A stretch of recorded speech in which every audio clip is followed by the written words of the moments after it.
Welcome, fellow citizens of YouTube. I am Based. And I am back. And I have good news for the World War III enjoyers of you, but bad news for the peace-loving virgins. So, let's get right into it.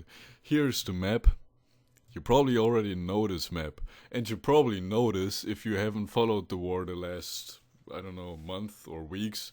The Ukrainians have got a big chunk back here in Kharkiv. So that's putting the Russians under pressure, and generally the Russians aren't really successful anymore. They have some minor successes here at Bakhmut and here, but they're really minor. They're nothing compared to the successes the Ukrainians are having, which are pretty big. They've captured Izium, which was a huge success. They're pushing here into Liman. They've captured all this shit, and they're doing little pushes towards Kherson.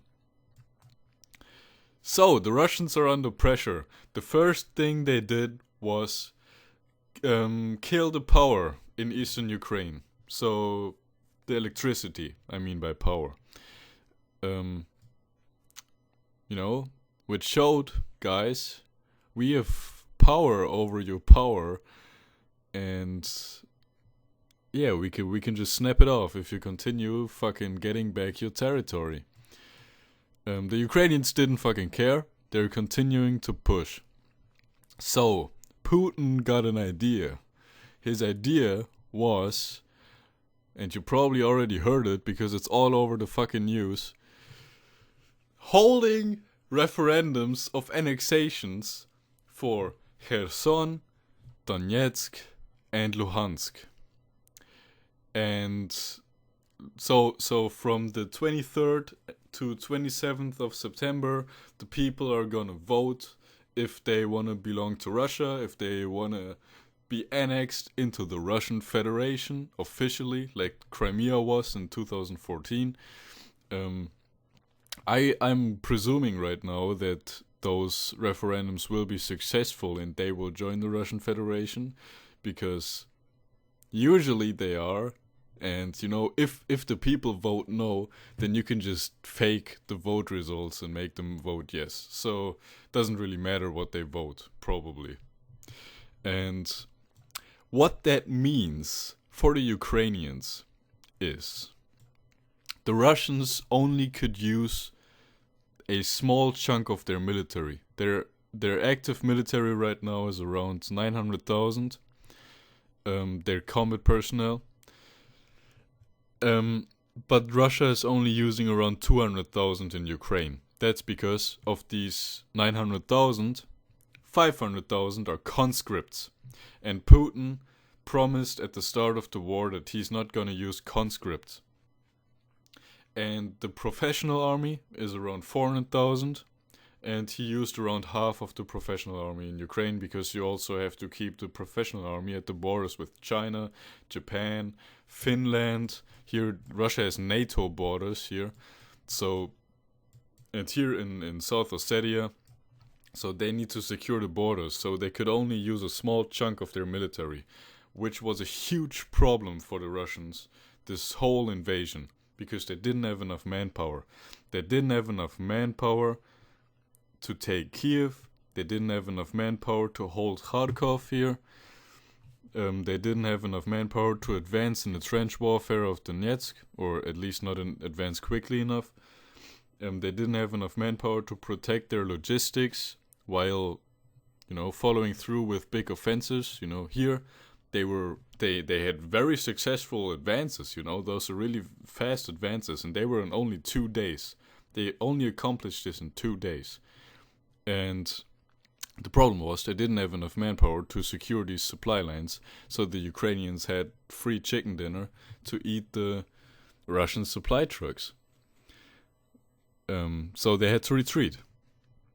But if they annex these territories into Russia, first of all, they can use their conscripts to defend these territories, because Putin promised not to put the conscripts into Ukraine, but if this is Russia, then he's just putting the conscripts into Russia.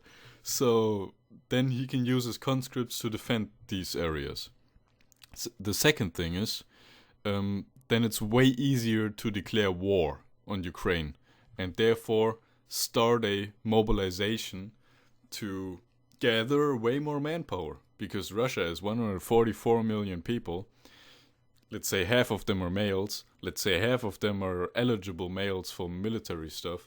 Then it's still around 35 million men Russia could use against Ukraine, which is around the whole population of Ukraine. So that's Russia's big advantage. So yeah, they pretty much have everything. They have a superiority in everything except for manpower. And the thing is, for offensive operations, manpower, especially motivated manpower, is the foundation for that. That's, I think, the biggest reason why Russia's war in Ukraine wasn't successful, or wasn't that successful. I mean, they conquered all of this. It's, you can't say it's completely unsuccessful, but yeah, they wish they would have done more.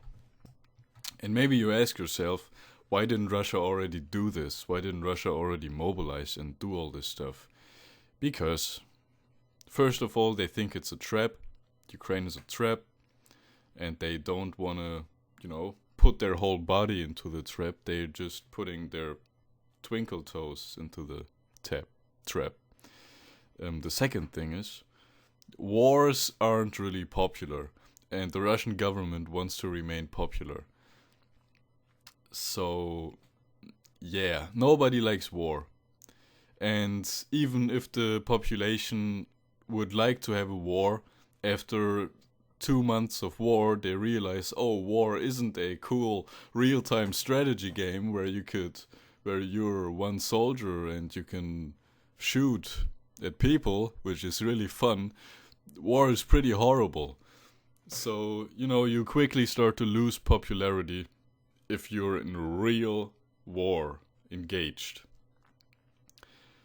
The second thing is, I think Putin wants to avoid Afghanistan syndrome, by which I mean, and I have another video about this, which I haven't released yet, but by which I mean the Soviet Union did a war in Afghanistan from 1979 to 1989, I think.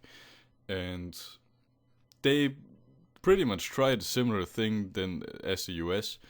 Like, the US wanted to change the government in Afghanistan to a government they like. The USSR wanted to make Afghanistan a communist state, which worked as long as USSR soldiers were there. But they got bogged down and killed so much, and they lost so much money, that it was a big factor in the breakup of the Soviet Union.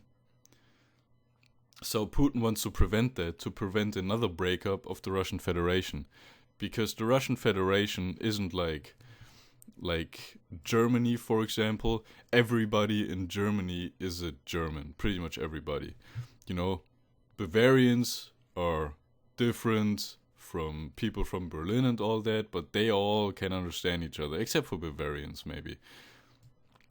But yeah, so it's not really an empire, it's a nation state where everybody is German. In Russia, a third of Russia's population is not actually Russian. So Russia is like, I don't know, this area here, this is Russia. And then Russians live on a line here, around here. But yeah, a huge part of Russia's territory is actually not Russian. It's other smaller communities of people that are not Russian that still belong to the Russian Federation due to several reasons. But yeah, countries like that are easy to break up. So, and that's probably what the West is trying to do. So that's why Putin didn't want to cause Afghanistan syndrome. But now, as they're under pressure due to successful Ukrainian offensives, They pretty much have no other choice. And by the way, this even makes them able to use atomic weapons in Ukraine. Yeah! But I don't think they're gonna use them, because that goes way too far and they probably don't need to. I don't think they want to cross this line. But yeah, great news, guys. Have a great day.